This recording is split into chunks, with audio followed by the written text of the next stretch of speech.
Along with what we have already discussed in this lesson, there are other factors besides the frequency and audit scheduling that must be considered when planning and conducting an internal audit. A key consideration is, of course, the audit criteria and scope of each audit. What exactly are you auditing against, and what are the boundaries of the audit? Audit criteria, according to ISO 19011, Guidelines for Auditing Management Systems, is a set of policies, procedures, or requirements used as a reference against which audit evidence is compared. So obviously, we have to know exactly what policies, procedures, and requirements are applicable to the scope of that audit. The audit scope generally includes the physical locations, organizational units, activities, and processes, as well as the time period covered in the audit. Both the audit criteria and scope would typically be defined within the audit plan, developed and distributed prior to commencing the audit activities, so that everyone involved is aware and on the same page with the processes and what their individual roles are. Selecting and assigning auditors to conduct the actual audit is a very important consideration.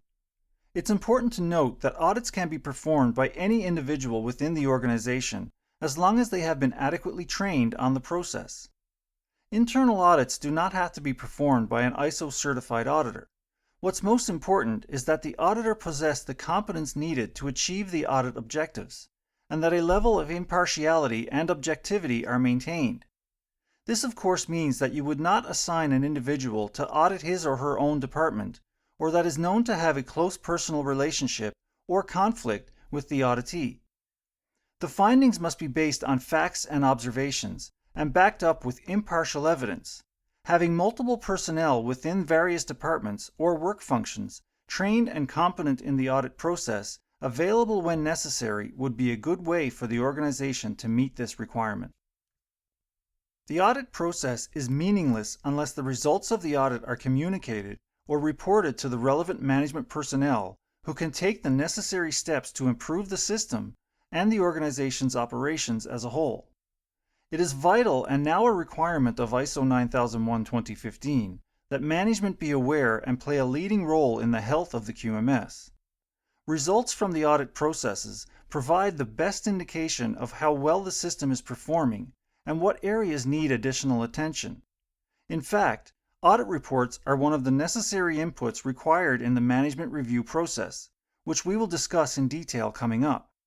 Departmental managers must be aware of the audit results so that any findings that arise in their particular areas can be dealt with directly and effectively. Another requirement of the organization with respect to its audit process is to ensure that appropriate correction and corrective actions are taken in a timely manner. When nonconformances are noted during the audit process, there must be adequate corrective actions taken in order to fix the immediate issue, as well as address the root cause in order to prevent it from reoccurring.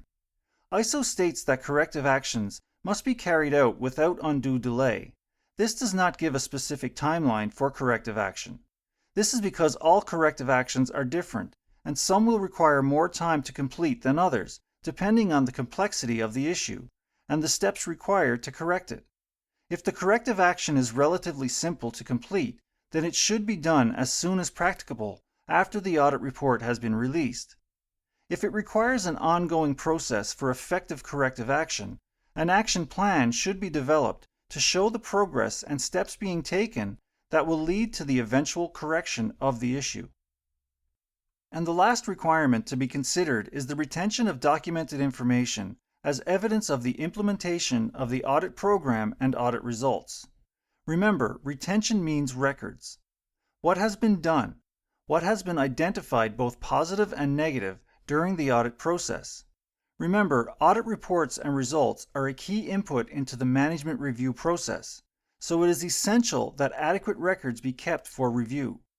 Plus, it's extremely important that records of corrective action be kept so that assessments can be made as to the effectiveness of those actions, as well as show evidence that corrective actions have been identified and implemented should the issue reoccur in future audits. One of the main areas an auditor should look for when performing an internal audit is the results from previous audits and the actions taken to correct nonconformities. Without adequate record keeping, this would be impossible to manage. Hi, I'm Greg Peckford, founder at QCAonline.com. If you like this video and would like to know more about the ISO 9001:2015 standard, come check us out at QCAonline.com and explore the Mastering ISO 9001:2015 training program.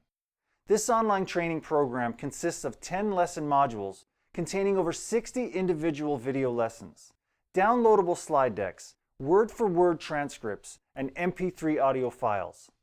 There are also lesson quizzes to aid in retention of knowledge and a certificate of completion at the end of the program to show your accomplishment and knowledge in the world's most popular and widely utilized quality management standard. Plus, you get access to me and my many years of knowledge and experience working in quality management and the ISO 9001 standard in multiple industries. So you have nothing to lose and only knowledge to gain. Come check us out at QCAonline.com or check the link below and get the Mastering ISO 9001:2015 online training program right now. You won't regret it. See you there.